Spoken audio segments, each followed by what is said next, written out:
E o texto que eu quero repartir com vocês está na primeira carta de Paulo aos Tessalonicenses, capítulo 4, versos 13 a 18. Abra sua Bíblia comigo nesta passagem. 1 Tessalonicenses 4, 13 a 18. Lido o texto, mantenha sua Bíblia aberta comigo nesta passagem, por gentileza.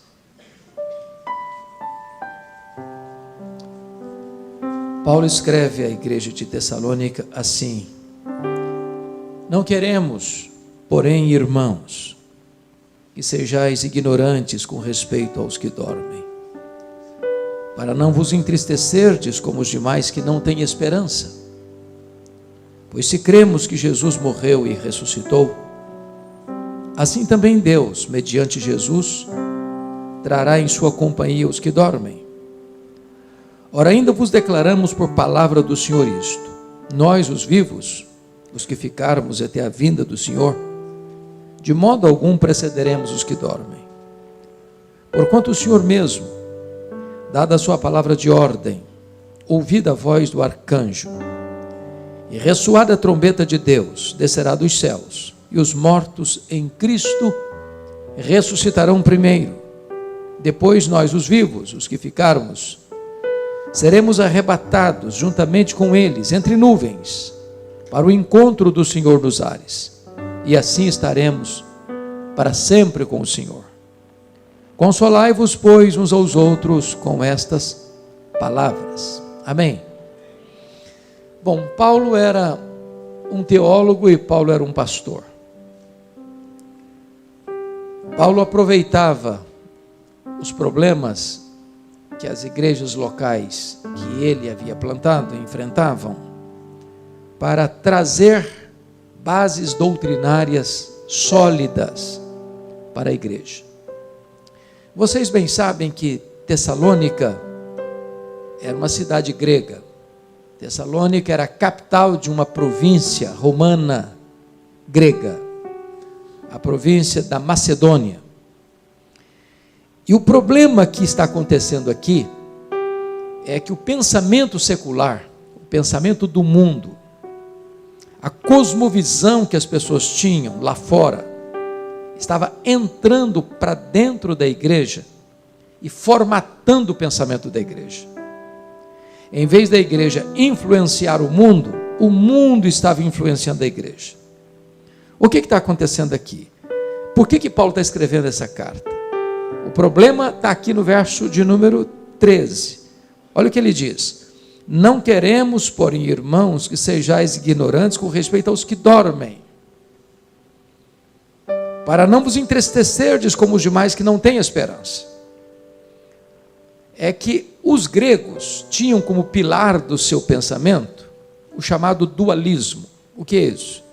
Para os gregos, a matéria que você pega, toca, tange, era essencialmente má. O espírito imaterial, espiritual, intangível, era para eles essencialmente bom. Em virtude disso, os gregos negavam a criação, a encarnação e a ressurreição. Na cabeça dos gregos, quando uma pessoa morria, a alma era liberta da prisão do corpo. O corpo era uma masmorra, um claustro. Então, morrer para eles era a libertação, que a alma saía dessa prisão.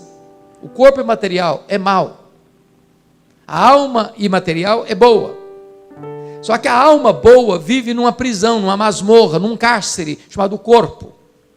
E na cabeça deles, quando alguém morria, era o auge, era a apoteose. Por quê? Porque a alma imaterial escapava, fugia, se libertava do corpo que é material e é mau em si mesmo. Com isso, quando alguém morria, era uma tristeza.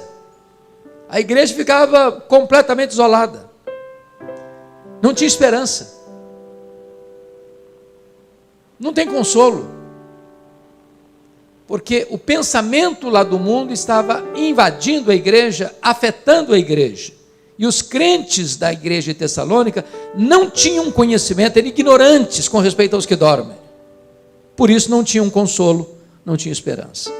Então vamos olhar o texto seguinte: não queremos, porém, irmãos, que sejais ignorantes com respeito aos que dormem. Por que ele usa esta figura de linguagem para quem morre? Os que dormem. A pergunta é: o que é que dorme? O corpo ou a alma? Quando alguém morre, o que dorme? E a resposta óbvia é: o que dorme é o corpo. A alma não dorme. A alma não fica inconsciente. Quando um crente morre, o que acontece? A Bíblia diz que morrer, lá em 2 Coríntios 5,8, é deixar o corpo e habitar com o Senhor. Morrer, em Filipenses 1,23, é partir para estar com Cristo, o que é incomparavelmente melhor.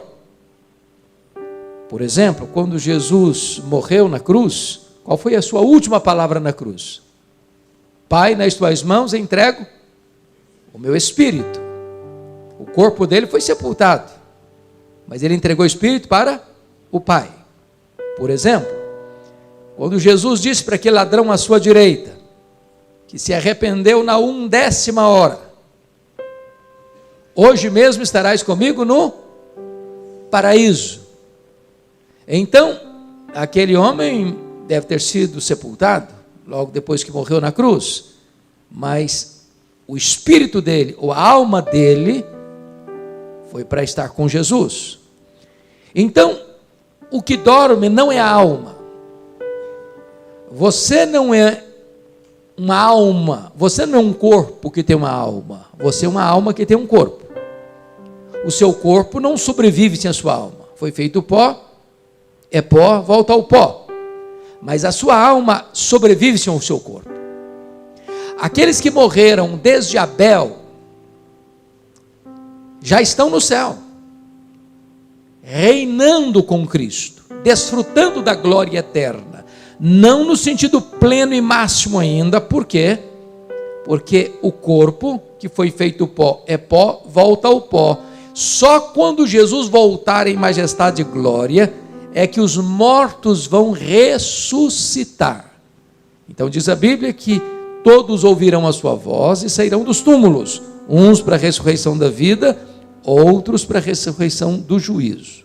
Agora, por que Paulo usa essa figura de linguagem, dormir? Não quero que vocês sejam ignorantes com respeito aos que dormem.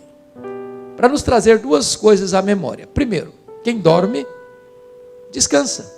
Não é isso? Você dorme para quê? Para descansar. Então, o que é morrer para um crente? Apocalipse 14, 13 diz assim: bem-aventurados aqueles que desde agora morrem no Senhor, para que descansem das suas fadigas. Então, morrer para um crente é descansar.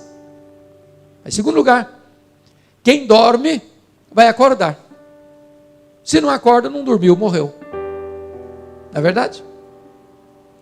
Então, o que Paulo quer dizer com essa figura?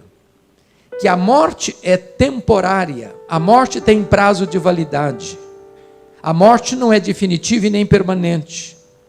Por quê? Porque quando um crente morre, é como se ele estivesse dormindo. A convicção plena é que ele vai acordar na gloriosa volta do Senhor Jesus, quando os mortos ouvirão a sua voz e sairão dos túmulos.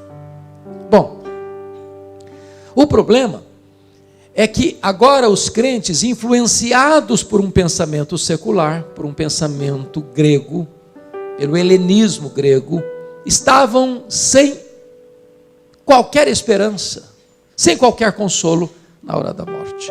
Esse problema não é só da igreja tessalônica, não. Tem uma outra igreja grega no Novo Testamento. Que igreja é essa? A igreja de Corinto.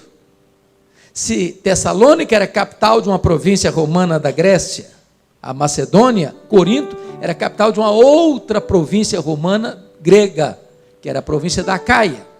Então, não precisa abrir lá, eu vou ler aqui para você o que estava acontecendo lá em Corinto. A mesma coisa, o mesmo problema. Capítulo 15, versículo de número 12. Preste atenção no que eu vou ler. Paulo diz assim: ora, se é corrente pregar-se que Cristo ressuscitou dentre os mortos, Como, pois, afirmam alguns dentre vós que não há ressurreição de mortos? O que está acontecendo aqui? Alguns membros da igreja de Corinto, nem todos, alguns membros da igreja de Corinto, influenciados por esse pensamento grego, até admitiam que Cristo tinha ressuscitado, mas não acreditavam que os mortos pudessem ressuscitar. Esse é o perigo, irmãos, da igreja, em vez de se influenciar o mundo, ser influenciada pelo mundo. Então o que Paulo escreve para essa igreja de Corinto? Diz o seguinte: olha, gente, não dá para você aceitar parte do pacote e rejeitar a outra parte do pacote. Porque se os mortos não ressuscitam, Cristo não ressuscitou. Se Cristo não ressuscitou, então também os mortos não ressuscitam. Agora, se Cristo não ressuscitou, é vã a nossa fé, é vã a nossa pregação. Os que morreram em Cristo pereceram. Então não tem redenção, então não tem consolo. Então, nós somos os mais infelizes de todos os homens, se a nossa esperança se limita apenas a esta vida. Mas de fato Cristo ressuscitou com primícia de todos os que dormem. Bom, meus irmãos, o problema permanece ainda hoje, porque tem muitas pessoas que não têm esperança na hora da morte. Por exemplo, se você perguntar assim para um materialista, um ateu, o que acontece quando uma pessoa morre? Qual a resposta dela? Morreu, acabou, não tem mais nada. Homem é só matéria, então não tem esperança nenhuma. Se você perguntar, por exemplo, para uma pessoa que subscreve a teologia romana, o que acontece quando uma pessoa morre? Ela vai responder: bom, ela não é tão boa para ir direto para o céu, ela não é tão má para ir direto para o inferno, então ela morreu, vai para um purgatório. Vai sofrer, não sabe se 1 ano, se 10 anos, se 1 século, se 1 milênio, lá num fogo, até essa alma ser purgada, purificada para entrar no paraíso. Não tem esperança nisso. Não tem esperança nisso. Se você perguntar para outra pessoa espiritualista, o que acontece quando uma pessoa morre? Ela vai dizer o seguinte: olha, morreu, o espírito desencarna, reencarna, desencarna, reencarna, desencarna, reencarna, desencarna, reencarna, num processo ad infinito. Também não tem esperança nisso. Se você perguntar para uma outra vertente assim, o que acontece quando a pessoa morre? Ela vai dizer: bom, morreu, a alma fica dormindo, junto com o corpo, inconsciente. Também não tem esperança nisso, não tem consolo nisso. A pergunta é: o que a Bíblia diz? O que a Bíblia diz é que quando um crente morre, nós estamos falando aqui do povo de Deus, quando um crente morre, está lá em Hebreus, o espírito é imediatamente aperfeiçoado e entra na glória. O que a Bíblia diz que morrer é deixar o corpo e habitar com o Senhor. O que a Bíblia diz é que morrer é partir para estar com Cristo, o que é incomparavelmente melhor. O que a Bíblia diz é que os que morrem no Senhor são felizes, bem-aventurados. Então preste atenção, eu não preciso especular. A primeira base da nossa esperança, eu quero chamar a sua atenção para isso, voltando lá para Tessalonicenses. A primeira base da nossa esperança está aí no versículo 15. Ora, ainda vos declaramos por palavra do Senhor isto. Ou seja, eu não preciso especular, eu tenho palavra de Deus sobre o assunto, eu tenho revelação de Deus sobre o tema, eu não preciso cogitar, eu não estou seguindo a corrente A, a corrente B, a corrente C, o que o teólogo A falou, o que o pensador cristão B disse. Não, Deus se revelou sobre o assunto, Deus tratou da matéria, a palavra dele traz para nós com clareza o que Deus diz sobre o assunto. É a revelação de Deus, essa é a nossa base. Não estamos especulando, não estamos cogitando. Bom, mas irmãos, eu sou pastor há 41 anos, e eu confesso, pastor Luciano, que a pergunta que eu mais escuto no meu ministério, durante os anos todos de pastorado, é: pastor, como é que vai ser no céu? Como é que vai ser? Por exemplo, nós vamos nos conhecer no céu?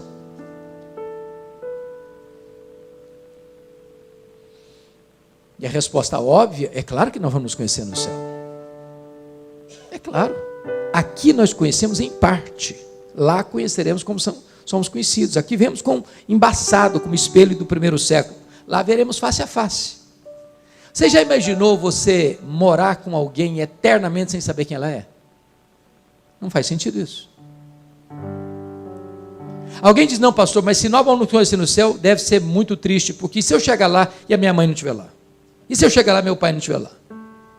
E se eu chegar lá, meu marido ou minha esposa não estiver lá? E se eu chegar lá, meu filho e minha filha não estiver lá? Aí perdeu a graça. Bom, a Bíblia diz que no céu não vai ter nenhum naipe, sombra de tristeza. Deus vai enxugar dos nossos olhos toda lágrima. Então não vai ter lembrança de nada daquilo que possa trazer para nós tristeza. Segundo, lá no céu, nós não vamos viver na mesma forma que vivemos aqui. Por exemplo, lá no céu nem se casa, nem se dá em casamento. Às vezes eu vejo em alguns funerais algumas cenas quase engraçadas, que não dá para nada ser engraçado num funeral, mas quase engraçada. 50 anos de casado, aí um parte primeiro. Aí quem ficou fica alisando a mãozinha gelada de quem partiu, e dizendo, daqui a pouquinho eu vou também. Passando a imagem que vai continuar o casamento no céu. Não, não existe isso não. Casamento é só para esta vida. Aproveita, que é só agora. Alguém disse, ufa, até que enfim também, né? Que pena, podia demorar mais. Não, é só para aqui. É até que a morte os separe. Então não tem esse negócio de casado para sempre. Casar é só para aqui. Só para aqui. Segunda coisa, lá no céu, nós não vamos ser famílias como somos aqui. Ou seja, você não vai amar, embora vai saber, mas quem foi aqui, seu pai, sua mãe, seu marido, sua mulher, seu filho, sua filha, você vai amar Abraão, Isaac e Jacó. Mas você vai reconhecer quem foi Moisés, quem foi Elias, os discípulos reconheceram no Monte da Transfiguração. Você vai saber quem foi Abraão, Isaac e Jacó. Lá seremos uma única e só família, a família do Deus vivo. Mas alguém pergunta, mas como é que vai ser esse corpo lá no céu? Vou tratar disso daqui a pouquinho, mas deixa eu dar uma palhinha no começo. Por exemplo, imagine você um bebezinho, está na barriga da mamãe, nem chegou a nascer, morreu no ventre da mãe. Vai ser um feto glorificado no céu? Ou imagine uma criança que acabou de nascer e morreu. Vai ser um bebê recém-nascido glorificado no céu?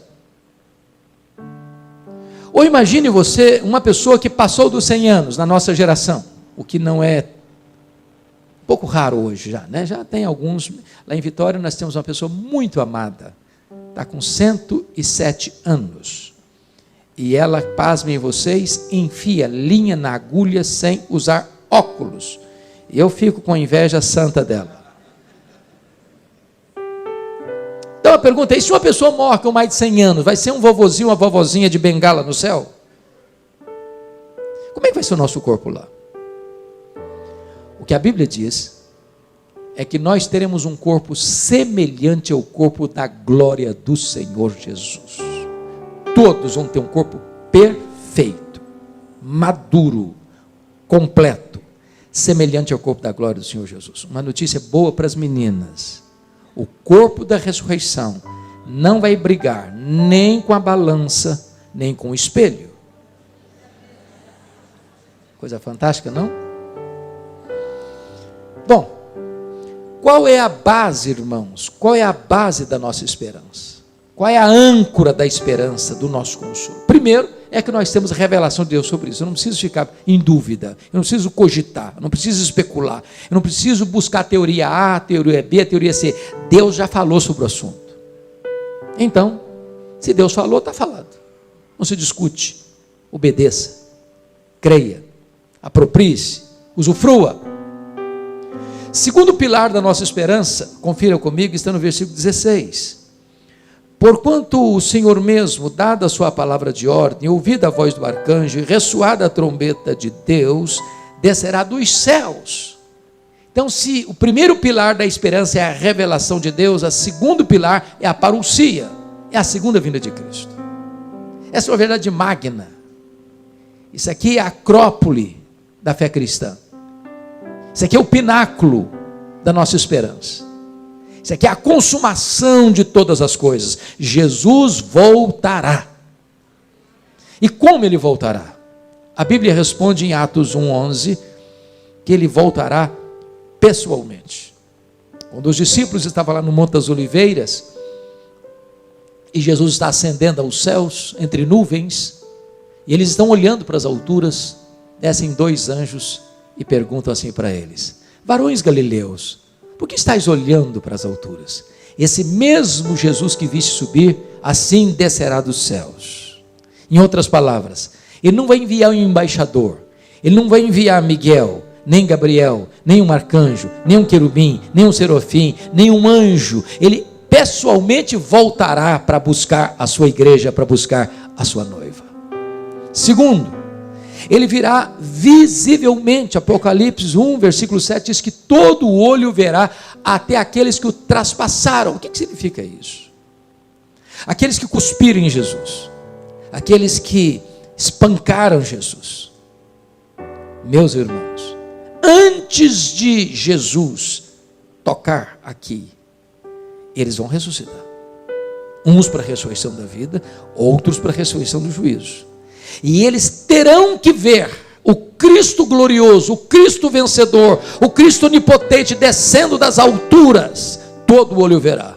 Não haverá um deserto tão inóspito, não haverá uma montanha tão gelada, não haverá uma caverna tão escura, não haverá um canto da terra ou do cosmos tão distante que possa ocultar de todos este fato mais público e mais notório da história, a gloriosa volta do Senhor Jesus Cristo. Terceiro, a sua vinda será audível. Está escrito aqui, ressoada a trombeta de Deus, ouvida a voz do arcanjo, descerá dos céus. Em outras palavras, vai ser o sonido, o alarido mais eloquente, mais poderoso da história.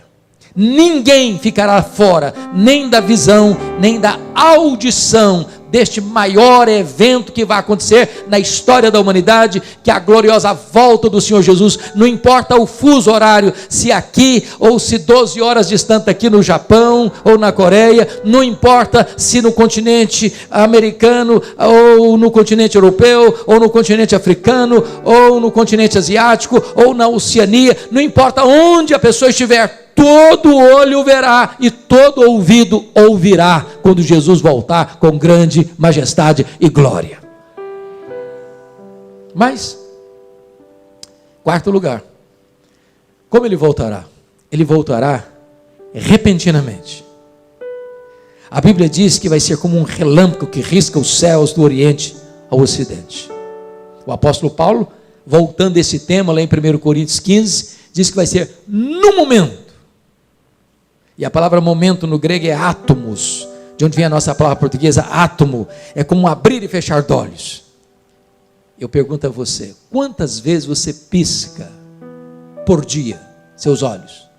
Ninguém contou, nem você sabe, é automático, você nem percebe. Vai ser com essa rapidez que Jesus voltará. Sabe o que significa isso? Não dá para você se preparar de última hora. Sabe o que significa isso mais? Você não tem como, naquela hora, agora sim eu vou me preparar, ele está voltando, então eu me preparo, me arrependo, não dá prazo. Ou você acerta a sua vida com Deus hoje, ou esse dia pode pegar você de surpresa. Ainda mais, como será a segunda vinda? A Bíblia diz que não só será repentina, ela será inesperada. 1 Tessalonicenses 5,2 diz que vai ser como ladrão. Nenhum ladrão manda um WhatsApp para você, dizendo, tal dia, prepara um cafezinho, um pãozinho de queijo, que eu estou chegando na sua casa. Ele chega sem você esperar. Não vai ser óbvio esse dia. Vai ser um dia como qualquer outro. Você vai levantar para ir para o trabalho, você vai levantar para levar filho para a escola, ou você vai levantar para viajar, ou você não vai levantar, você vai estar dormindo, ou você vai estar no meio da sua atividade. Vai ser assim, sem qualquer aspecto. Não é hoje, não tem que ser hoje. Muita gente tentou fazer isso. Não, Jesus vai voltar no dia tal, e aí bota a roupa branca, sobe para um alto monte. Todos fracassaram e todos fracassarão se marcarem, porque esse dia está na agenda do Deus Pai, e só Ele conhece, e você e eu não sabemos, mas Ele voltará inesperadamente. Mas mais, 1 Tessalonicenses 5,3 diz que vai ser inescapável. Vai ser como uma mulher que está para dar luz. Não dá para cancelar essa agenda. Não dá para dizer, não, você está meio grávida. Não, você não está grávida. Não, ela está grávida. Tem um bebê na barriga dela. Não dá para cancelar essa agenda. Não dá para alterar essa agenda. Irmãos, o mundo tem tentado mudar essa agenda. Tem que dizer, não, ele não vai voltar. Aliás, esse antigo, lá em 2ª carta de Pedro, capítulo 3, as pessoas dizem, cadê a promessa da sua vida? Não volta nada, o mundo desde que é mundo nunca mudou nada, mudou sim. Deus mandou o dilúvio, Deus mandou fogo para Sodoma e Gomorra, Deus puniu o mundo, Deus puniu Jerusalém, Deus puniu o Egito, Deus puniu a Babilônia. Deus está agindo na história e Ele voltará, e não tem como escapar, não tem como escapar. Mas, finalmente, a segunda vinda será vitoriosa, gloriosa.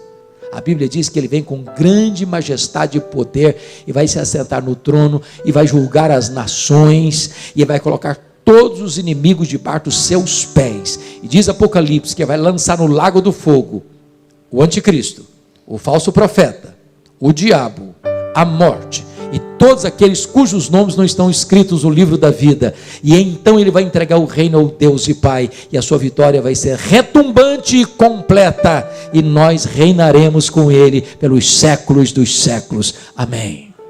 Essa é a nossa esperança, irmãos, essa é a nossa convicção. Jesus vai voltar. A nossa pátria não é aqui, nós nascemos de cima e nós iremos para cima. A nossa herança está lá, a nossa pátria está lá, a nossa casa permanente está lá, o nosso Deus está lá, e é para lá que você e eu iremos por toda a eternidade. Terceiro pilar da nossa esperança. Confira comigo o versículo 16, a parte B. E os mortos em Cristo ressuscitarão primeiro. Então, primeiro é a revelação, segundo é a parousia, terceiro é a ressurreição. Meus irmãos, a grande pergunta então, voltando, é como é que será esse corpo da ressurreição? Porque notem vocês aqui, por favor, preste atenção nisso. E os mortos em Cristo restarão primeiro. Primeiro em relação a quem? Há uma vertente teológica que diz que é primeiro em relação aos outros mortos não crentes. Não é isso que Paulo está falando aqui. É só ler o texto.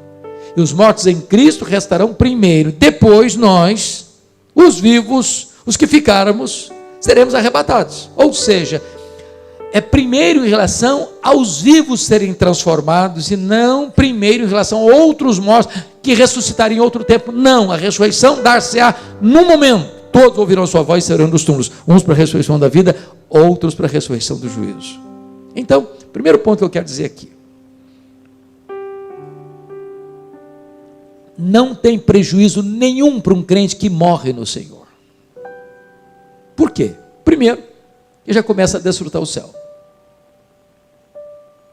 Segundo, quando Jesus voltar, a prioridade não é os vivos que estiverem serem transformados. A prioridade é os que morreram vão ressuscitar primeiro. Só depois os vivos vão ser transformados. Então não tem motivo para um crente ficar desesperado, sem esperança, ou triste, como os demais que não têm esperança. Quem morre no Senhor já vai para o céu primeiro. Quem morre no Senhor ressuscita antes dos vivos serem transformados. Então vamos entender isso aqui. Quando Jesus voltar, Ele vem com todos aqueles desde Abel que já estão lá com Ele. Esta alma glorificada volta com Ele entre nuvens com grande poder e majestade. E então aquele corpo que estava no pó é pó e voltou ao pó. Ao ouvir a voz do arcanjo, ressoada a trombeta de Deus, ouvindo a voz dele, ressurge dos mortos, com um corpo, diz a Bíblia, imortal, incorruptível, poderoso, glorioso, espiritual, celestial, semelhante ao corpo da glória do Senhor Jesus. E este corpo glorificado então sobe e encontra com aquela alma que desceu, e agora sim se junta o corpo e a alma glorificado, e assim plenamente glorificado estaremos para sempre com o Senhor. A pergunta é: como é que vai ser esse corpo? Vamos para 1 Coríntios 15, porque lá Paulo responde isso de maneira linda e brilhante. Abra lá comigo, depois a gente volta para cá para encerrar. 1 Coríntios 15. Essa pergunta foi feita para Paulo, já lá no primeiro século. Versículo 35, olha aí. 1 Coríntios 15, 35. Mas alguém dirá: como ressuscitam os mortos? Em que corpo vêm? Essa foi a pergunta, é a pergunta de hoje. É a pergunta que eu mais escuto ainda hoje. Como é que vai ser esse corpo? Paulo responde essa pergunta usando 3 figuras, 3 metáforas. Primeira figura da ressurreição, no corpo da ressurreição, é a figura da semente, versículo 36. A segunda figura é a figura da carne, versículo 39. A terceira figura é a figura dos corpos celestes, versículo 40. Então, para Paulo, o corpo da ressurreição vai ser como uma semeadura. Então, me permita dizer isso: vai ter continuidade e vai ter descontinuidade. Por exemplo, se você plantar uma semente de manga, você não vai colher abacate, certo? Você vai colher manga. Significa, morreu o Zé da Silva, não é o Antônio Pereira que vai ressuscitar, é o Zé da Silva. Morreu o crente, vai ressuscitar para a ressurreição da vida. Morreu o descrente, vai ressuscitar para a ressurreição do juízo. A morte não é uma varinha de condão que muda ninguém. Então isso é continuidade. Qual é a descontinuidade? Então vamos lá na resposta. Olha comigo o versículo 42. Pois assim também é a ressurreição dos mortos. Semeia esse corpo na corrupção, ressuscita na incorrupção. O que significa isso? Irmãos queridos, o nosso corpo hoje, querendo ou não, gostando ou não, o tempo vai esculpindo algumas rugas no nosso rosto, indisfarçáveis. As mulheres mais sábias do que os homens disfarçam isso melhor, com um bom cosmético, né? Às vezes você acorda de manhã, é um caos, bota um bom cosmético, vira um cosmos, né? Daqui a pouquinho, uma cirurgia plástica ajuda muito. Mas chega uma hora, que ainda que Pitangui ressuscitasse dentre os mortos, não tem mais jeito.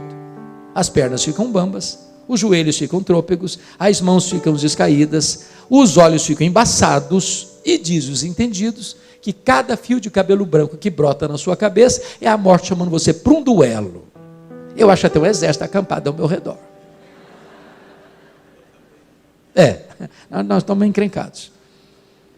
O certo é que esse corpo fica cansado, fica doente, fica velho, fica caquético. E quando você joga esse corpo como uma semente na sepultura, esse corpo está corrompido pelo tempo, pela doença, pela fraqueza. Mas o corpo que vai ressuscitar é um corpo incorruptível. Sabe o que significa isso? Ele não fica velho, ele não fica doente, ele não fica cansado, ele não tem estresse, ele não tem depressão, ele não tem enfermidade. Ele é um corpo perfeito, eternamente perfeito. Louvado seja Deus. Esse é o corpo da ressurreição. Segundo, olha o 42 comigo. Está escrito o seguinte: semeia-se na desonra ou em desonra, ressuscita-se em glória. Bom, os pastores que estão aqui presentes, que lidam com mais frequências com esse assunto, nas visitas pastorais aos hospitais, muitas vezes a gente vai visitar uma pessoa e ela está lá machucada pela doença há anos.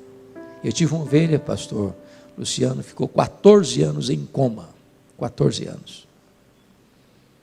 Às vezes eu já visitei ovelhinhas queridas, que a doença foi tão grave, foi tão séria, que a pessoa foi encolhendo, e o corpo ficou murcho, pele e osso. Quando você lança essa semente na sepultura, o corpo está desonrado, pela doença, pela fraqueza, pela dor. Mas diz a Bíblia que o corpo que vai levantar daí é um corpo glorioso.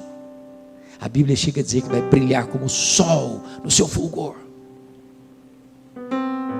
Tanto é fato que quando Jesus apresentou-se a João, seu discípulo mais próximo, lá em Pátimos, O rosto de Jesus, o cabelo dele era branco como a neve, os olhos como chamas de fogo.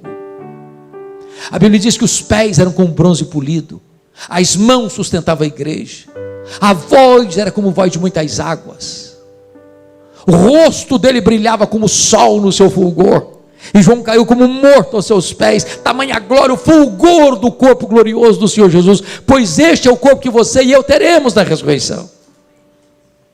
Mas olha o versículo 43, semeia-se em fraqueza, ressuscita-se em poder. Irmãos, o nosso corpo é muito fraco. Pense comigo numa coisa, pense nos animais. Você pega um bezerro, nasce lá no campo, ele nasce meio tronchozinho, tem meio trôpegozinho, daqui a pouquinho já se apruma, daqui a pouquinho já está mamando, daqui a pouquinho já está correndo. Assim acontece com os outros animais. Uma criança, um bebezinho nasce, gente, ele é 100% vulnerável no primeiro dia, ele é 100% vulnerável no primeiro mês, ele é 100% vulnerável no primeiro ano, e é assim. Daqui a pouquinho ele apruma, cresce, vira um adolescente forte, vira um jovem musculoso, ele corre, ele briga, ele luta, ele tem força, ele tem ânimo. Daqui a pouquinho a força vai caindo, daqui a pouquinho vai diminuindo, daqui a pouquinho o cabelo vai ficando branco, daqui a pouquinho a cabeça manda, o corpo não obedece, daqui a pouquinho está andando rápido, mas não anda mais tanto rápido, já começa a andar ralentadamente, já começa a usar uma muleta, já começa a usar uma cadeira de roda, daqui a pouquinho começa a usar uma maca, fraco. Mas o corpo que vai ressuscitar é um corpo poderoso. Sabe o que significa isso? Jesus com o corpo de glória, ele entrava numa casa com a porta fechada sem abrir a porta. Jesus com o corpo de glória, ele saía aqui de Jerusalém e aparecia lá na Judéia, 153 quilômetros, sem precisar percorrer o trecho. Jesus com seu corpo de glória, ele foi assunto aos céus entre nuvens. Me permita fazer essa colocação. Sabe qual o tamanho do universo?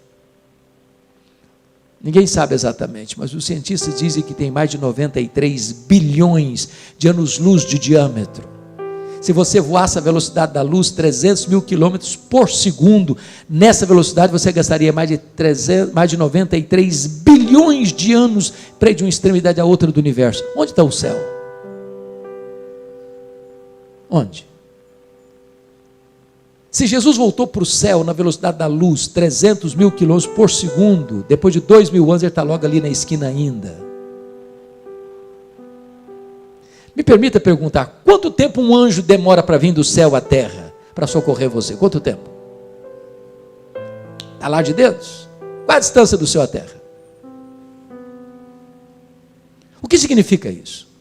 Significa que esse corpo de glória que nós teremos, poderoso, não estará sujeito às limitações das mesmas leis que nos governam agora. Você e eu habitaremos novos céus e nova terra, e nós descortinaremos todo o cosmos restaurado de Deus no nosso corpo de ressurreição. Vai ser um corpo poderoso, louvado seja Deus.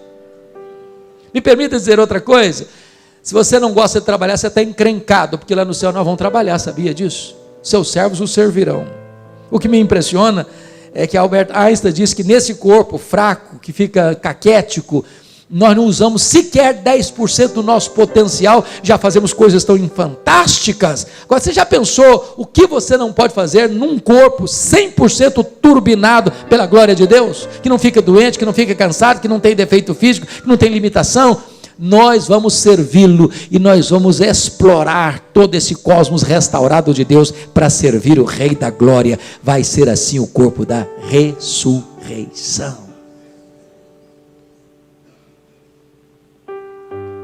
Pois bem, então vamos ver o quarto pilar da nossa esperança. Olha lá comigo. Depois disso, está escrito que nós seremos arrebatados. Depois nós, os vivos, os que ficarmos, seremos arrebatados juntamente com eles, entre nuvens, para o encontro do Senhor Jesus nos ares. Então, primeiro é a revelação, segundo a parousia, quarto, terceiro, revelação, parousia, ressurreição, arrebatamento, em quarto lugar. Eu preciso reconhecer que muita gente hoje pensa que arrebatamento vai ser um estágio anterior à segunda vinda. como se tivesse um arrebatamento secreto hoje, e depois vem uma grande tribulação, e depois, então Jesus volta visivelmente. Não é disso que Paulo está tratando aqui. Não é disso. O que Paulo está tratando aqui é outra coisa. Ele não está falando de arrebatamento como uma fase inicial, uma fase preliminar da segunda vinda. Não. O que ele está dizendo aqui é que quando ele voltar, duas coisas vão acontecer. Primeiro, os mortos vão ressuscitar. Segundo, os vivos vão ser transformados. Então, imediatamente, todos nós seremos o quê? Arrancados daqui, arrebatados, para encontrar o Senhor Jesus nos ares. Você já imaginou que cena vai ser essa? Você que sempre sonhou voar, você vai voar. Sem asas. Não vão ser anjos. E nós vamos ser arrancados daqui. Nós vamos ser tirados daqui. Nós vamos ser arrebatados para encontrar o Senhor Jesus nos ares. Algumas pessoas imaginam o arrebatamento da seguinte maneira: é a fase preliminar para eles. Nós estamos aqui nesse auditório. Eu não sei quantas pessoas nós temos aqui, mas algumas centenas.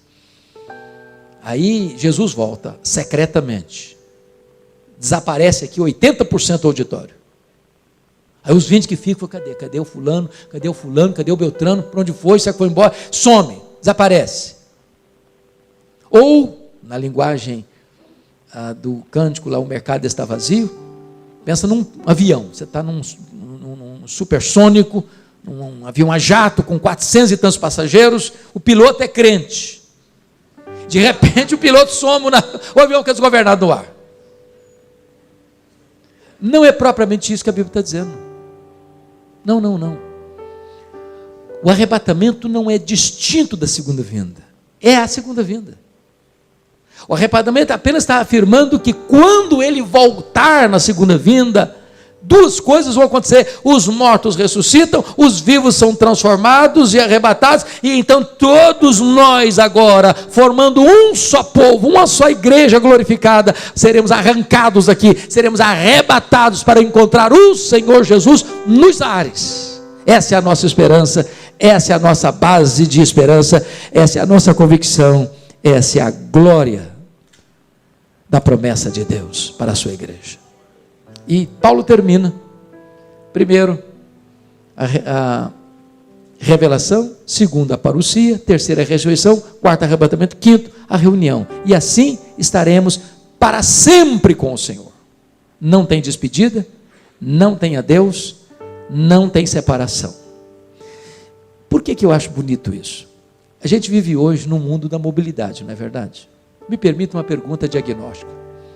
Quem mora aqui em Maringá? Levanta a mão, fazendo favor. Obrigado. Quem tem filhos que não moram em Maringá, moram em outra cidade? Levanta a mão. Bastante gente. Quem tem filhos aqui, ou parentes próximos, que moram em outro país que não o Brasil? Levanta a mão. Muita gente. Vocês se encontram de vez em quando só. Vocês têm boas reuniões apenas de forma virtual, com FaceTime. Vocês sentem saudade, não é verdade? Quando nós formos juntos para o céu, não vai ter mais saudade. Não vai ter morando alguém aqui, outro ali, outro lá. Nós estaremos para sempre com o Senhor. Não tem adeus, não tem despedida, não tem tristeza, não tem choro de saudade. Nós estaremos para sempre com o Senhor.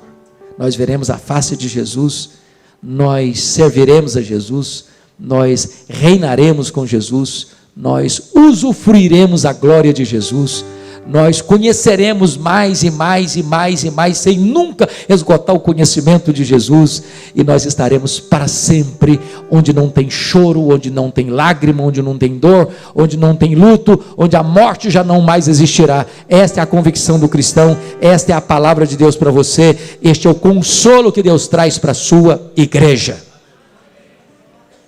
Como é que Paulo começou esse texto? Eu não quero, meus irmãos, que vocês vivam como aqueles que ignoram, que não sabem, que são ignorantes a respeito daqueles que dormem, para vocês não viverem como aqueles que também não têm esperança. Como é que termina o texto? Versículo 18: consolai-vos, pois, uns aos outros, com essas palavras. Eu acho isso tão bonito, porque Paulo está sendo teólogo, Paulo está sendo pastor. Em vez de o povo de Deus ficar sem conhecimento e sem esperança, o povo de Deus recebe consolo, e o povo de Deus se transforma em instrumentos de consolação. O mundo está muito machucado, as pessoas estão muito feridas, as pessoas estão muito desesperadas. E sabe, irmãos, não há consolo nem esperança fora do Evangelho. Não há esperança fora de Cristo. Não há esperança fora das promessas da palavra de Deus. Esta igreja é um povo que conhece. Esta igreja é um povo que tem esperança. Esta igreja é um povo de gente consolada. Esta igreja é um povo que há de ser usada nas mãos de Deus como um grande instrumento de consolação em Maringá, em Paraná e no Brasil e mundo afora entre as nações. Que Deus abençoe vocês, em nome de Jesus.